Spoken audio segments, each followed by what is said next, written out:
My daughter looked me in the eye and said, "Ignore him, he's old and tired." I'm Raymond Grant, Medal of Honor recipient. That daughter just humiliated a war hero at his own 70th birthday party. But here's what she didn't know. I'd spent 6 years working 3 jobs to pay her college tuition, $186,000 in cash, every receipt saved, every sacrifice documented. While she was building a career claiming to be self-made, I was staying silent about the truth. She'd turned my sacrifice into her $1 million success story. But tonight, everything was about to change. The governor had just walked in, the same man whose life I saved in Iraq. He was carrying an envelope with my name on it, and my daughter was about to learn that some secrets don't stay buried forever. I didn't argue with her, didn't defend myself. I just touched the manila folder in my jacket pocket. Inside were 186 receipts that would destroy her lies. This story changed my relationship with my daughter forever.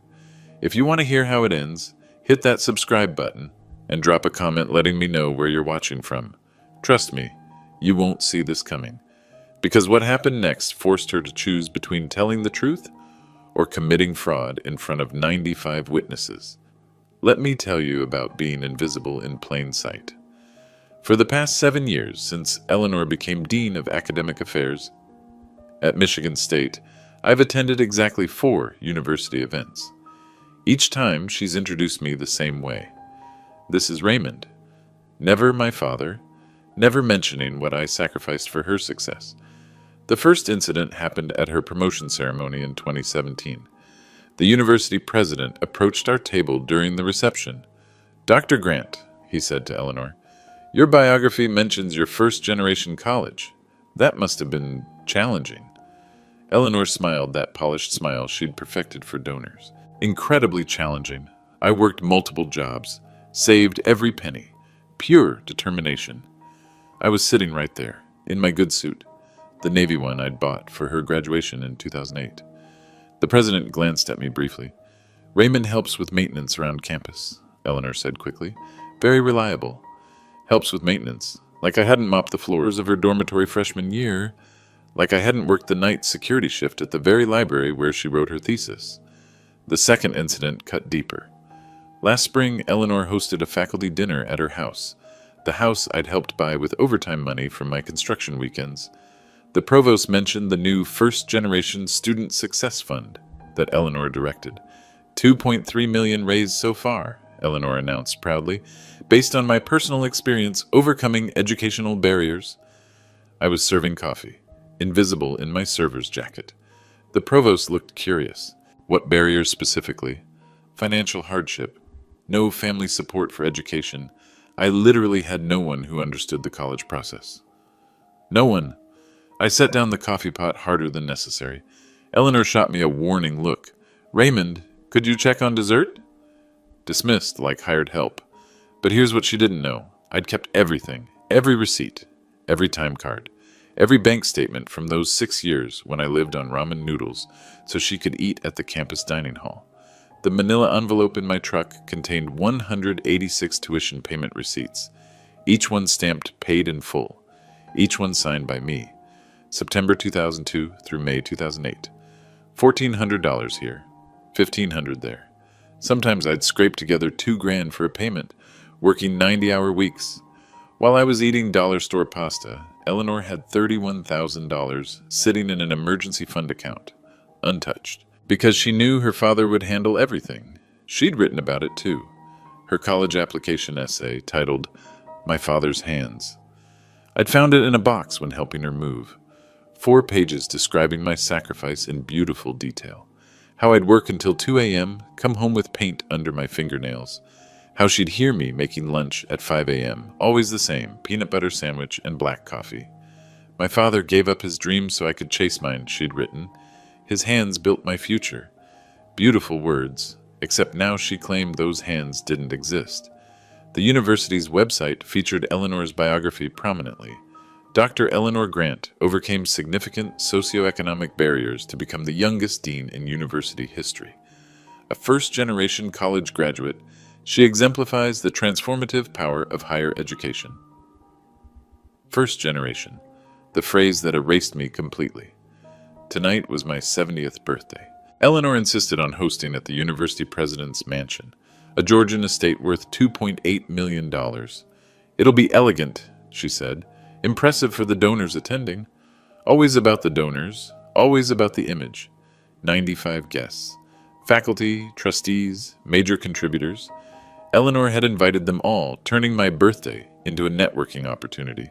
She'd even arranged for Governor Walsh to attend, Michigan's biggest university donor, worth over $50 million in contributions.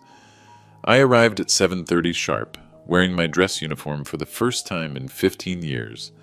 Navy blue with 7 ribbons, including the Medal of Honor, prominently displayed. Eleanor met me at the door. "Dad, maybe the regular suit would be better. This is a sophisticated crowd." Sophisticated. Code for don't embarrass me.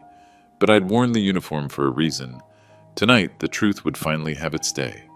The scholarship fund wasn't just money. It was my legacy, stolen and repackaged. Eleanor's first-generation Student Success Fund had become the university's flagship program. $2.3 million raised over 4 years, all because donors believed they were supporting someone who'd truly pulled herself up from nothing. The fund's marketing materials featured Eleanor's story prominently. Dr. Grant's journey from poverty to academic leadership proves that education can break any barrier. Below her photo, despite having no family support or understanding of higher education, Eleanor Grant saved every dollar, worked multiple jobs, and earned her PhD through sheer determination. No family support. The words burned every time I read them. But the financial deception went deeper. Eleanor now commanded $15,000 per speaking engagement, traveling to conferences nationwide as the poster child for first-generation success. From food stamps to full professor, her signature speech had been booked solid for 3 years. Food stamps. We'd never qualified because I earned too much working those 80-hour weeks. The speaking fees alone had earned her over $200,000 in additional income. Book deals were pending. A documentary crew had contacted her agent about profiling inspiring first-generation leaders, all built on erasing me.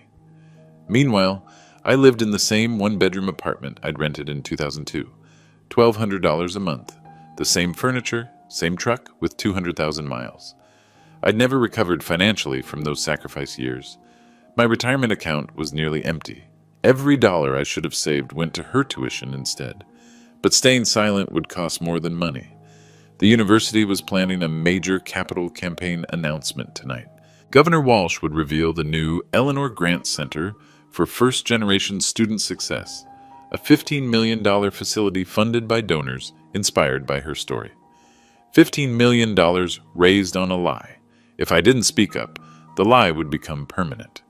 Carved in stone above the building entrance, dedicated to first-generation students who, like Dr. Eleanor Grant, overcome family barriers through education. Family barriers, as if I'd been the obstacle instead of the foundation. There were legal implications, too.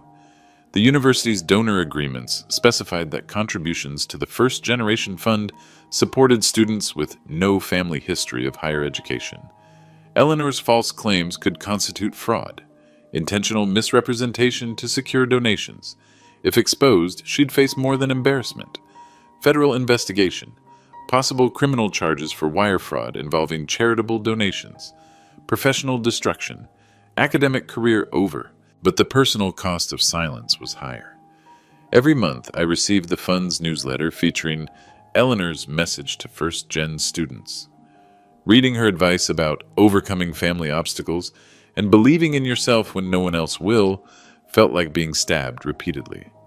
She'd stolen my sacrifice twice, once by denying it, then by profiting from its absence. The governor's presence tonight made everything more dangerous. Walsh had committed $50 million to the university, based partly on Eleanor's inspiring story. If he discovered the deception, the consequences would extend far beyond our family. But I had allies Eleanor didn't know about. Martinez, now a university trustee, had been my supervisor during those sacrifice years. He'd watched me work double shifts, seen me fall asleep standing up from exhaustion. He'd be at tonight's party. The local news had been contacted too. Human interest story about the janitor's daughter who became dean. They'd want quotes about family pride and sacrifice. Perfect opportunity for truth. And Governor Walsh himself. Eleanor didn't know our connection. Didn't know he'd been Staff Sergeant Walsh when our convoy hit that IED outside Baghdad. Didn't know I'd pulled him and 22 others from a burning vehicle, earning the Medal of Honor that she found so embarrassing. The manila envelope in my truck contained more than receipts. Her original college essay, bank statements proving my sacrifice and her hoarded emergency fund, time cards showing those brutal work weeks, local newspaper clippings from her graduation, quoting me about being proud to give my daughter opportunities I never had. By morning, either Eleanor would confess the truth publicly, or I'd present the evidence that would expose her fraud to 95 witnesses, 2 news cameras, and the governor of Michigan. The choice was hers, but the silence was ending tonight. The confrontation started at the appetizer table. Eleanor was holding court near the mansion's crystal chandelier, a 12-foot Waterford piece worth more than my annual salary. She wore her signature black dress, the $1,500 one from her speaking engagement in Chicago. The key, she was telling 3 trustees, is understanding that first-generation students face unique psychological barriers. I approached with a small plate of shrimp, $30 a pound, according to the catering menu I'd glimpsed. Barriers like what? Trustee Morrison asked. Family members who don't value education, Eleanor replied smoothly. Parents who see college as wasted time instead of investment. I nearly dropped my plate. Eleanor, I said quietly. She turned, irritation flashing across her face. Yes? Perhaps the barriers aren't always from family. The trustees looked at me with polite curiosity. This is Raymond, Eleanor said quickly. He helps around campus. Actually, Morrison said, studying my uniform, aren't you Eleanor's father? I remember from the promotion ceremony. Eleanor's smile tightened. Yes, but tonight's about the scholarship program. Mr. Grant, Morrison continued, you must be proud of Eleanor's first-generation success story. First generation, I repeated slowly. Dad, Eleanor warned. Tell me, I said to Morrison, what exactly does first generation mean? Parents with no college experience, Morrison explained. No family understanding of higher education. Students who navigate the system entirely alone. Entirely alone, I echoed. Eleanor stepped closer. Dad, why don't you check on the kitchen? I'm curious about the alone part, I continued, because I attended every parent orientation session. Morrison looked confused. Parent orientations? 4 of them, I said. September 2002, January 2003, September 2004, September 2006. 2-hour drives each way. Never missed one. Eleanor's face was reddening. That's not relevant to... I also met with her academic advisor every semester, I added. Discussed course selection, grade requirements, graduation timelines. Mr. Grant, Morrison said slowly, that doesn't sound like no family support. Dad, you're misunderstanding the terminology, Eleanor interjected. Am I? The other trustees were listening now. The room's energy was shifting. First generation means I was the first in my family to attend college, Eleanor said firmly. Dad never went to college. That's true, I agreed.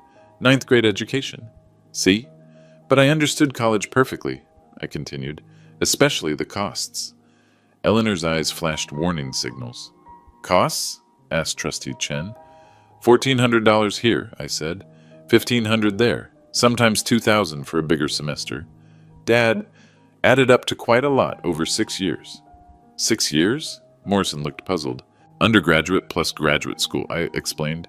Engineering degree, then PhD in educational leadership. Eleanor stepped between us. We should really focus on tonight's celebration. How did you manage the costs? Chen asked me directly. Student loans? Eleanor shot me a desperate look. No loans, I said simply. Scholarships, then? No scholarships either. The trustees exchanged glances. Then how? Morrison started. 3 jobs, I said. Janitor, security guard, weekend construction. Dad, please stop, Eleanor hissed under her breath. 80-hour weeks for 6 years. Chen was taking notes now. Mr. Grant, this is fascinating. You single-handedly funded Eleanor's entire education? Every penny. Eleanor's composure was cracking. The terminology is still accurate because what? Morrison interrupted. Your father paid your way through college and graduate school. attended every orientation, met with advisors regularly, and worked 3 jobs to support your education. But he didn't attend college himself, Eleanor said weakly. So the no family support claim, Chen was writing furiously, is bullshit, I said quietly. The trustees went silent.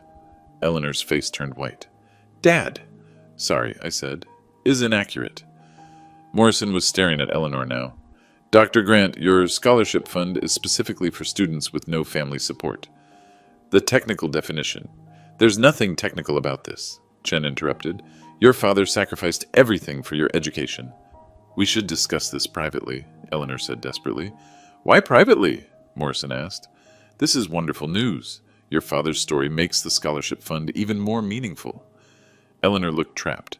Where is your father's story in the fund materials? Chen pressed. It's complicated. Complicated how? I prefer to focus on student experiences rather than family narratives. Morrison frowned.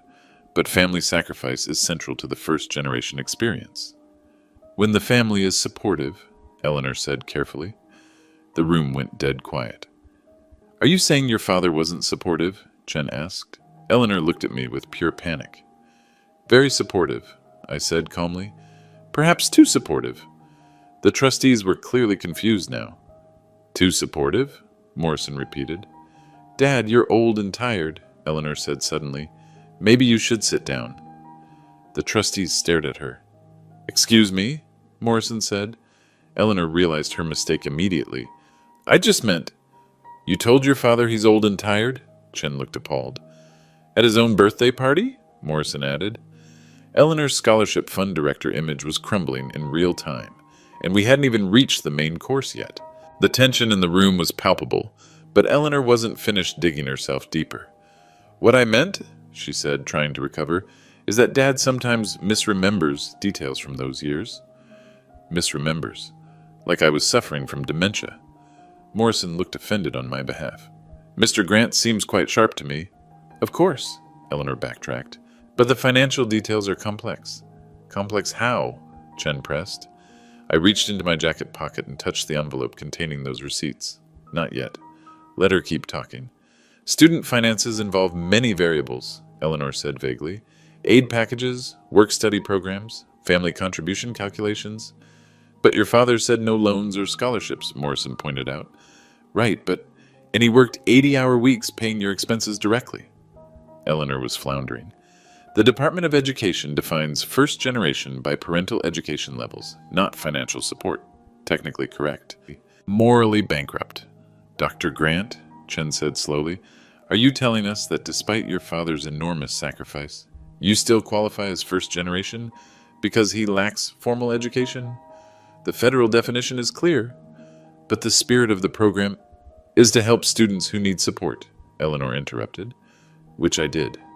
Morrison was getting angry. You needed support because your father was working himself to death, paying your bills. That was his choice, Eleanor said. His choice, like I'd forced myself into poverty for fun. The trustees exchanged meaningful looks. This conversation was being filed away for future board discussions. But then I noticed something that changed everything. Governor Walsh had arrived. He stood in the mansion's doorway, scanning the room. Still tall and lean at 55, though his hair had gone silver since our army days. He wore a navy suit that probably cost more than my truck, but I recognized the posture, shoulders square, alert eyes, cataloging every face in the room. Eleanor hadn't seen him yet. She was still defending her twisted logic to the increasingly hostile trustees. The point is, she was saying, first-generation students face specific challenges regardless of family financial support. What challenges did you face? Morrison demanded. Your father covered everything. Psychological challenges, social barriers, cultural adaptation. Cultural adaptation. From what culture? We'd lived in Michigan her entire life. Governor Walsh was moving through the crowd now, shaking hands with university officials. He'd reach our group within minutes. I had to make a decision. Reveal our connection now, or wait for the formal announcement Eleanor didn't know was coming. Dad, Eleanor said, noticing my distraction, maybe you'd be more comfortable in the library. Quieter. She was trying to exile me before the real VIPs arrived. I'm fine here, I said, But Governor Walsh will want to discuss policy matters with the academic leadership. I'm sure he will. Eleanor shot me another warning look. Adult conversations about complex issues. Adult conversations. As if I was a child. Chen looked disgusted. Dr. Grant, your tone toward your father is quite concerning. I'm just being realistic about his comfort level. His comfort level, Morrison repeated icily. After working 3 jobs to fund your education. Eleanor was losing the trustee's respect in real time, but she couldn't stop herself. Look, she said, I appreciate everything Dad did, but tonight's about the scholarship program's future, not ancient history. Ancient history. 6 years of my life reduced to irrelevant memories. Mr. Grant, Chen said to me, how do you feel about your sacrifice being called ancient history? Before I could answer, a familiar voice spoke behind me. Ray Grant? I turned. Governor Walsh stood 3 feet away, his face breaking into a huge grin. Holy shit, he said, then caught himself. Sorry, Ray Grant. Eleanor looked confused. Governor, this is Staff Sergeant Grant. Walsh grabbed my hand in both of his. I can't believe it. The trustees were staring. You two know each other? Morrison asked. Know each other? Walsh laughed. This man saved my life. Eleanor's face went white. Iraq, 2004, Walsh continued. Our convoy hit an IED outside Baghdad. Vehicle caught fire, 3 of us trapped inside. Ray pulled us out one by one under enemy fire. Chen was writing frantically. That's how he earned the Medal of Honor, Walsh said proudly. 23 soldiers saved that day. I was one of them. Eleanor looked like she might faint. Governor, she said weakly, I had no idea you'd served together. Served together? Walsh looked at her like she was insane. Lady Ray Grant is the reason I'm alive to be governor. The reason I have a wife and kids. The reason I can donate $50 million to universities like this one. 50 million. The number hung in the air like a thunderclap. Morrison was staring at Eleanor with something approaching disgust. Dr. Grant, your father is a Medal of Honor recipient? Yes, but... And you told him he was old and tired? At his own birthday party? Chen added. Walsh looked confused. What's happening here? Dr. Grant was just explaining, Morrison said coldly, why she considers her father's sacrifice ancient history. My father's sacrifice? Walsh's voice carried the authority of someone who'd spent 20 years in politics. Ray Grant's sacrifice saved 23 American soldiers. My sacrifice? He worked 3 jobs for 6 years paying his daughter's college expenses. Eleanor was trapped between the Medal of Honor revelation and her scholarship fund lies. The perfect storm was forming. Governor, she said desperately, perhaps we could discuss the evening's program? Absolutely, Walsh said. I have a special announcement about tonight's honoree. Tonight's honoree. Eleanor assumed he meant her. But first, Walsh continued, looking directly at me, Ray, I hope you brought your dress uniform. You're going to need it. I smiled slightly. Already wearing it, sir. Walsh grinned. Outstanding. Because tonight, everyone's going to know exactly who Raymond Grant really is. Eleanor's scholarship fund empire was about to collapse, and she still had no idea what was coming. The formal dinner began at 8:30 sharp. Eleanor had arranged the seating strategically, herself at the head table with Governor Walsh, university president, and major donors. Me at table 7, in the back corner with campus maintenance staff and their spouses, hidden away again. But Governor Walsh had other plans. Where's Ray? He asked loudly as the salad course arrived. Eleanor froze with her fork halfway to her mouth. I'm sorry? Ray Grant. Where's he sitting? Table 7, Eleanor said quietly. Walsh stood up immediately. Table 7? In the back? The entire room of 95 guests turned to watch. Governor, Eleanor said desperately, perhaps after dinner. Like hell! Walsh was already walking toward my table. I watched him approach, feeling every eye in the room. The maintenance crew looked terrified. They'd never had the governor at their table before. Ray, Walsh said, reaching my chair. What are you doing back here? Enjoying the salmon, I said calmly. This is bullshit. Walsh turned to address the entire room. Excuse me, everyone. Conversations died instantly. The guest of honor is sitting in the back corner like hired help, Walsh announced. Who arranged this seating? Eleanor raised her hand weakly. I did, but... Well, fix it. Now. Eleanor looked mortified. Governor, I'm sure Dad is comfortable. Comfortable? Walsh's voice carried to every corner of the mansion. Ray Grant, Medal of Honor recipient, father of tonight's honoree, sitting in the back corner? What kind of family treats a war hero like invisible furniture? Murmurs rippled through the crowd. This wasn't going according to Eleanor's script. Perhaps there was a mix-up, the university president suggested diplomatically. No mix-up, Eleanor said, trying to salvage control. Dad prefers quieter settings. Walsh looked at her like she'd grown a second head. Lady, your father charged through enemy fire to save 23 soldiers. You think he's afraid of a dinner conversation? More murmurs. People were pulling out their phones now. Eleanor made a fatal mistake. She doubled down. Governor, with respect, you might not understand our family dynamics. Dad can get overwhelmed in formal settings. He's more comfortable with people from his background. The room went dead silent. Walsh's face darkened. His background? Working class environment? Simple conversations? I closed my eyes. She'd just called me simple in front of 95 witnesses. Dr. Grant, Walsh said, his voice dangerously quiet, are you saying your father lacks the intelligence for sophisticated company? Eleanor realized too late that she'd walked into a trap. Not intelligence, just comfort level. Comfort level. Social familiarity. Walsh looked around the room slowly. Folks, let me tell you about Ray Grant's comfort level. October 15th, 2004, outside Baghdad. Convoy ambush, IED explosion, 3 vehicles burning, 23 soldiers trapped or wounded. Eleanor's face was getting redder. Your father, Walsh continued, pointing at Eleanor, ran into that kill zone 4 separate times, under machine gun fire, pulled out 8 men from the first vehicle, 7 from the second, 8 from the third, including me. The room was absolutely silent now. But here's the part that shows his real character, Walsh said. After the evacuation, when the medics were treating wounded, Ray went back a 5th time. You know why? Eleanor shook her head. Because he'd counted wrong. Thought he'd missed someone. Turned out he hadn't. But he went back anyway, under fire, to make sure. Walsh paused for effect. That's the man you just called simple. The man you're hiding in the back corner. The man you think lacks social sophistication.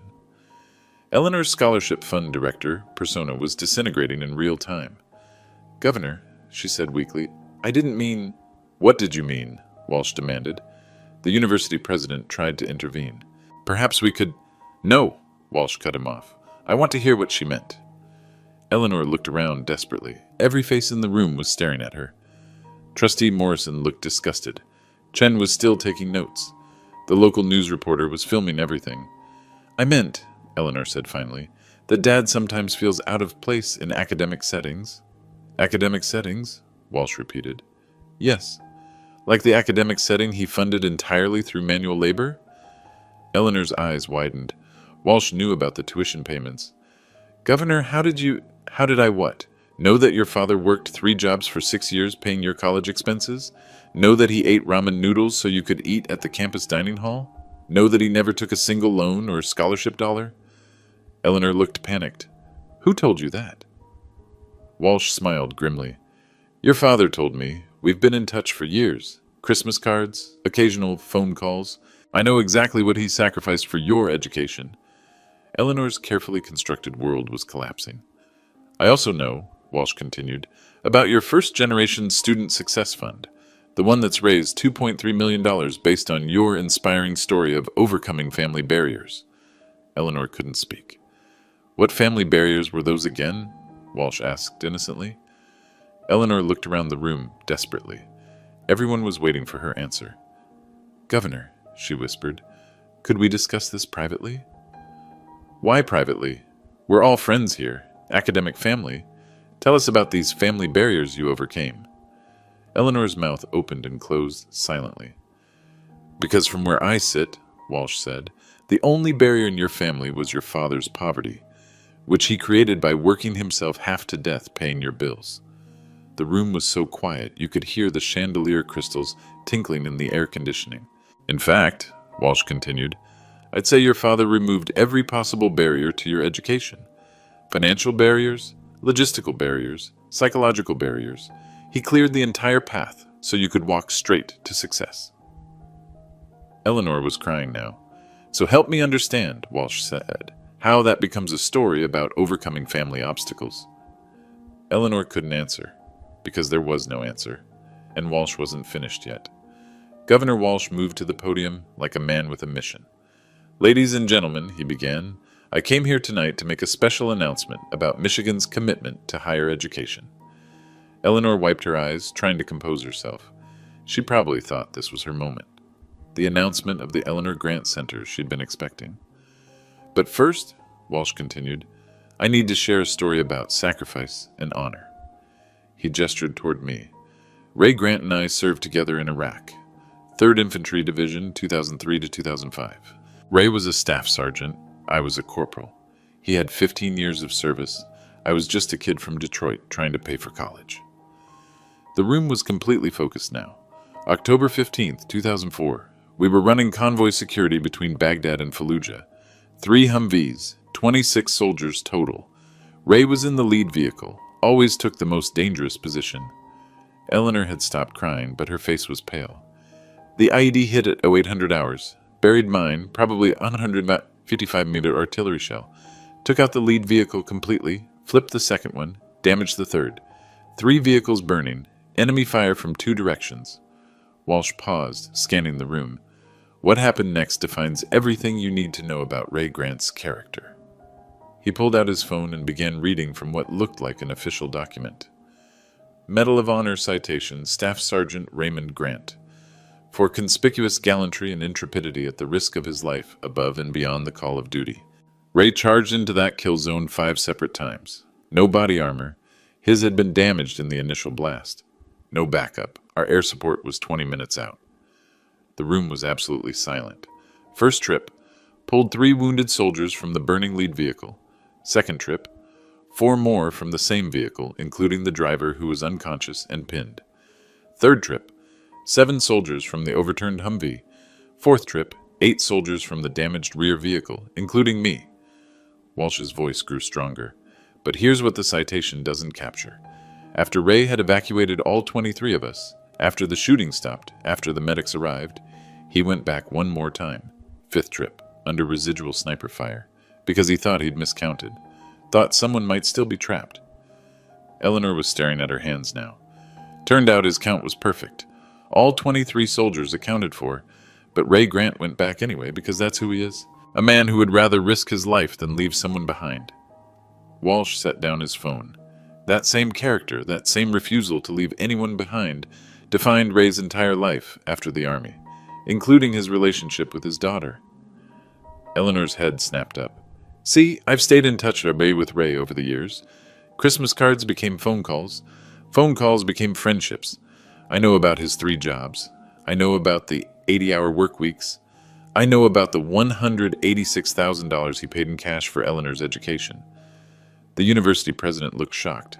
$186,000? Every penny documented, Walsh confirmed. I've seen the receipts. September 2002 through May 2008. Undergraduate engineering degree, followed by PhD in educational leadership. No loans, no scholarships, just a father who refused to leave his daughter behind financially. Trustee Morrison was shaking his head in amazement. Ray worked as a janitor here at this very university, Walsh continued. Night shift, 11 p.m. to 7 a.m. Then he'd drive to his security guard job downtown, 8 a.m. to 4 p.m. Weekends he did construction work, 80 to 90 hours per week, every week, for 6 years. Eleanor looked like she wanted to disappear. While Ray was eating ramen noodles and sleeping 4 hours a night, Eleanor was building an impressive academic record. Summa cum laude undergraduate, full fellowship for graduate school, which she turned down because her father was already covering expenses. The fellowship detail was new to me. Eleanor had never mentioned turning down funding. But here's what makes this story remarkable, Walsh said. Ray never asked for recognition, never asked for gratitude, never even asked for acknowledgement. He just wanted his daughter to succeed. Walsh paused for effect, which makes tonight's announcement particularly meaningful. Eleanor straightened up, hoping for redemption. The state of Michigan, in partnership with the University of Michigan system, is establishing the Raymond Grant Memorial Scholarship Fund. $5 million in initial funding, with additional corporate matching grants expected to double that amount. Eleanor's face went white. Memorial Scholarship? That wasn't her name. The fund will support children of military veterans who demonstrate the same work ethic and sacrifice that Ray Grant showed. Students whose families embody the values of service, integrity, and putting others before themselves. Walsh smiled directly at me. Ray, would you please join me at the podium?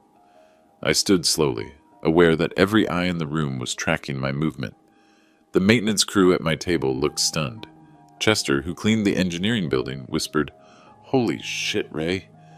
As I walked toward the podium, Walsh continued his announcement. The Raymond Grant Scholarship will be administered jointly by the State Veterans Affairs Office and the University Financial Aid Department. Recipients will be selected based on family sacrifice, academic merit, and demonstrated character. I reached the podium. Walsh shook my hand firmly. Ray, would you like to say something about the scholarship program? I looked out at 95 faces. Eleanor's was the palest among them. Thank you, Governor, I said simply. I'm honored that my name might help other families achieve their educational dreams. Walsh nodded. The first scholarship recipient has already been selected. Maria Santos, daughter of Army Sergeant Miguel Santos, killed in Afghanistan in 2019. Her mother works 2 jobs to support 3 children. Sound familiar? A few people chuckled, but the mood remained solemn. But there's one more announcement, Walsh said. Dr. Eleanor Grant, as director of the university's first-generation Student Success Fund, will be giving the keynote address about family sacrifice and educational achievement. Eleanor's face went completely white. Dr. Grant, Walsh continued, would you please join us at the podium? I believe you have some thoughts about how family support, or the lack thereof, impacts student success. Eleanor remained frozen in her chair. Dr. Grant? Walsh repeated. The room was waiting. Cameras were rolling. Eleanor had to choose. Walk to the podium and speak about family sacrifice while standing next to her father, or refuse and look like a coward. Either way, her lies were about to be exposed to 95 witnesses. The moment of truth had arrived. Eleanor rose from her chair like a woman walking to her execution. The 20-foot journey to the podium felt like 20 miles. Every step amplified by the silence of 95 witnesses watching her approach the microphone that would either redeem her or destroy her completely. She reached the podium and stood between Governor Walsh and me. The symbolism wasn't lost on anyone, the liar flanked by truth-tellers. Dr. Grant, Walsh said warmly, please share your insights about family sacrifice and educational achievement. Eleanor gripped the podium edges, her knuckles white against the dark wood. Thank you, Governor, she began, her voice barely above a whisper. The microphone caught every tremor. When we talk about family sacrifice, she stopped, looking out at the expectant faces. Trustee Morrison leaned forward. Chen's pen was poised. The news camera rolled steadily. Family sacrifices. Eleanor started again, then stopped. She turned slightly and looked at me. For the first time in years, really looked at me. Not through me, not around me, at me. My father, she said, and her voice cracked. The room held its breath. My father worked 3 jobs for 6 years to pay for my education. A collective exhale rippled through the audience. Janitor, security guard, weekend construction, 80-hour weeks, every semester payment made in cash, $186,000 total. Eleanor's carefully constructed facade was crumbling in real time. While I was studying in the library, he was mopping the floors of that same library. While I was eating in the campus dining hall, he was eating ramen noodles at home. While I was sleeping 8 hours a night in my dorm room, he was sleeping 4 hours between shifts. Tears started flowing again, but she continued. I have claimed in my professional biography that I am a first-generation college student who overcame family barriers through personal determination. That claim is technically accurate. My father never attended college. But it is morally bankrupt. The university president shifted uncomfortably. The scholarship fund's entire foundation was collapsing publicly. The truth is that I face no barriers because my father removed every single one. Financial barriers, logistical barriers, emotional barriers. He cleared the path completely so I could walk straight to success. Eleanor turned to face me directly. And instead of honoring that sacrifice, I erased it. I turned his generosity into my personal achievement. I built a career on denying his existence. The room was absolutely silent, except for the soft whir of the news camera. The First Generation Student Success Fund has raised $2.3 million based on my false narrative of overcoming family obstacles. Donors contributed believing they were supporting students who, like me, had no family support for education. Trustee Morrison was writing furiously now. That narrative is a lie. I had total family support. I had a father who sacrificed everything for my dreams. I had a father who attended every orientation session, met with my advisors, monitored my progress, celebrated my achievements. Eleanor's voice grew stronger as she continued confessing. I had a father who worked the night shift at this very university so he could be available for my daytime needs, who learned the campus layout so he could help me navigate it, who saved every penny of overtime pay for my tuition while living on peanut butter sandwiches. Governor Walsh nodded encouragingly. The scholarship fund I direct is built on stolen valor. Not military valor, moral valor. I stole the story of my father's sacrifice and repackaged it as my personal triumph over adversity. Eleanor reached into her purse and pulled out a folded paper. This is my resignation letter as director of the First Generation Student Success Fund, effective immediately. She handed the letter to the university president, who accepted it with visible shock.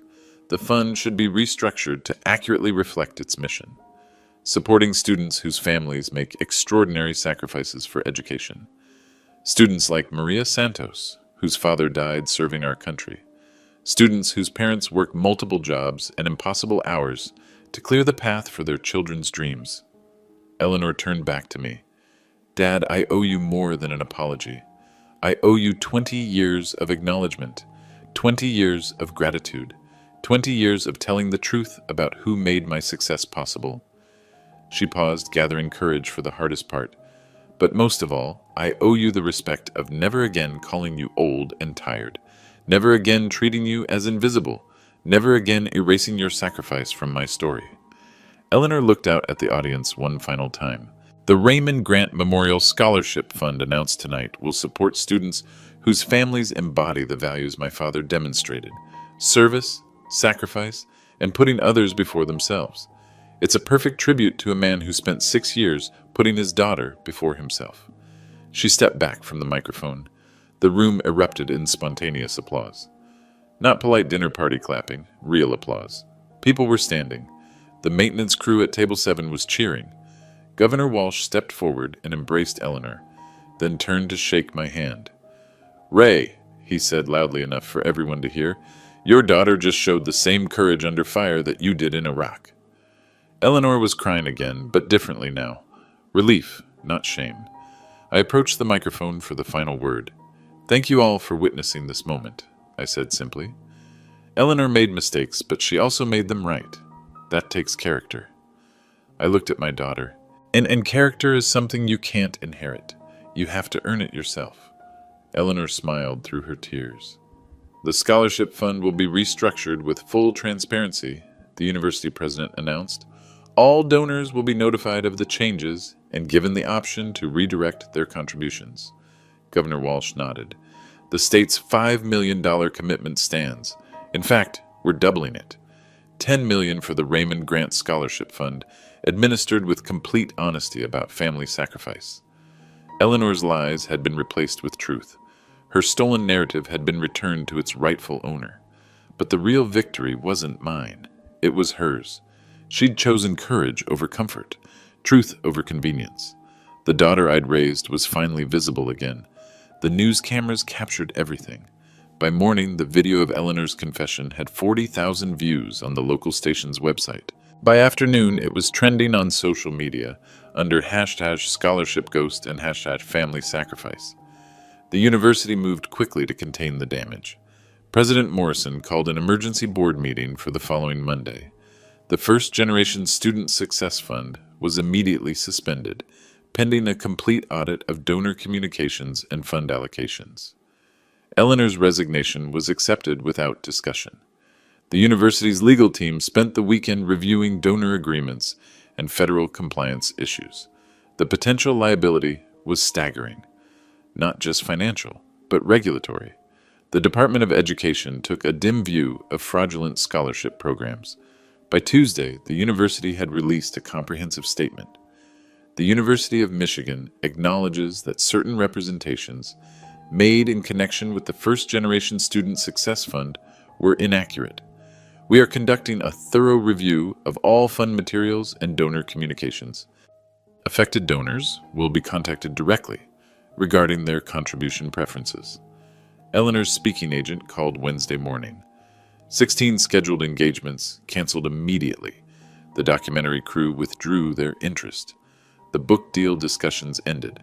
Her annual salary was $127,000 as Dean of Academic Affairs. The speaking fees had added another $60,000 per year, gone overnight. But the professional consequences extended beyond money. The Michigan Association of Higher Education issued a formal censure Friday afternoon. Eleanor's membership in the National Association of Student Financial Aid Administrators was suspended pending review. 3 academic journals retracted articles she'd published about first-generation student experiences. Her curriculum vitae, once a source of pride, became a liability. Every line would be scrutinized now, every claim verified. Her entire academic reputation was under review. The scholarship fund required complete restructuring. Of the $2.3 million raised, $400,000 had already been distributed to students based on Eleanor's false narrative. Those scholarships would continue. The students had done nothing wrong, but future awards would be processed under new guidelines requiring documented family financial sacrifice. 57 donors requested meetings to discuss their contributions. 31 asked for their money back entirely. The university honored every request, depleting the fund to $1.1 million. Governor Walsh's announcement had promised $10 million in state funding for the Raymond Grant Scholarship Fund. That money would be held in a separate account, administered jointly by the Veterans Affairs Office and the university, with stringent oversight protocols. The Raymond Grant scholarship criteria were specific. Children of military veterans whose families demonstrated measurable financial sacrifice for education. Recipients would be selected by a committee including veteran representatives, university financial aid officers, and community members. Maria Santos would receive the first $5,000 award in September. Eleanor's personal life imploded alongside her professional reputation. The academic community is small and gossipy. Within days, everyone knew about the Medal of Honor father she'd hidden, the sacrifice she'd denied, the scholarship fund built on lies. Faculty dinner invitations stopped coming. Her research collaborations went quiet. Graduate students requested different advisors. The prestigious university president's mansion, where she'd hosted my birthday party, became a reminder of her humiliation. She moved out of her faculty housing and rented a modest apartment across town. But the social consequences cut deeper than professional ones. Eleanor had built her identity around being the inspiring first-generation success story, speaking to auditoriums full of struggling students about overcoming family obstacles, publishing articles about resilience and self-determination. That identity was gone forever. She couldn't reinvent herself as the grateful daughter of a sacrifice-making father without acknowledging 20 years of lies. She couldn't return to her old narrative without facing criminal fraud charges. She was stuck in the uncomfortable middle ground of truth. The legal implications remained murky. The university's lawyers found no evidence of criminal intent. Eleanor hadn't personally profited from donor funds. The speaking fees were legitimate payments for actual presentations, even if those presentations were based on false premises. But federal investigators opened a preliminary inquiry into potential wire fraud related to scholarship fund marketing materials. Eleanor hired a criminal defense attorney, just in case. The psychological cost was perhaps highest of all. For 20 years, Eleanor had lived with the cognitive dissonance of claiming self-made success while knowing the truth of my sacrifice. The mental energy required to maintain that lie, to carefully edit every conversation and biography, had been enormous. The confession brought relief alongside devastation. She called me Thursday evening, 3 days after the birthday party disaster. "Dad?" Her voice was small, uncertain. "Hello, Eleanor. I wanted to thank you for not making it worse." "Worse how?" "You could have brought the receipts to the podium. Could have detailed every lie publicly. Could have destroyed me completely." I was quiet for a moment. "Destroying you wasn't the goal," I said finally. "Truth was the goal." "I know, and I'm grateful." "Are you?" "Yes. Living with the lie was killing me. I just didn't know how to stop." That was the daughter I remembered, honest about her struggles. "What happens now?" she asked. "Now you rebuild, with truth this time." "I don't know how." "Same way you build anything, one piece at a time." Eleanor was quiet for a long moment. "Dad?" "Yes?" "Will you help me figure out who I am without the lies? I've been waiting 20 years for you to ask that question." The Raymond Grant Scholarship Fund announcement had given me back my legacy, but Eleanor's confession had given me back my daughter. The real payoff wasn't public vindication or financial recognition. It was the possibility of an honest relationship with the person I'd sacrificed everything to raise.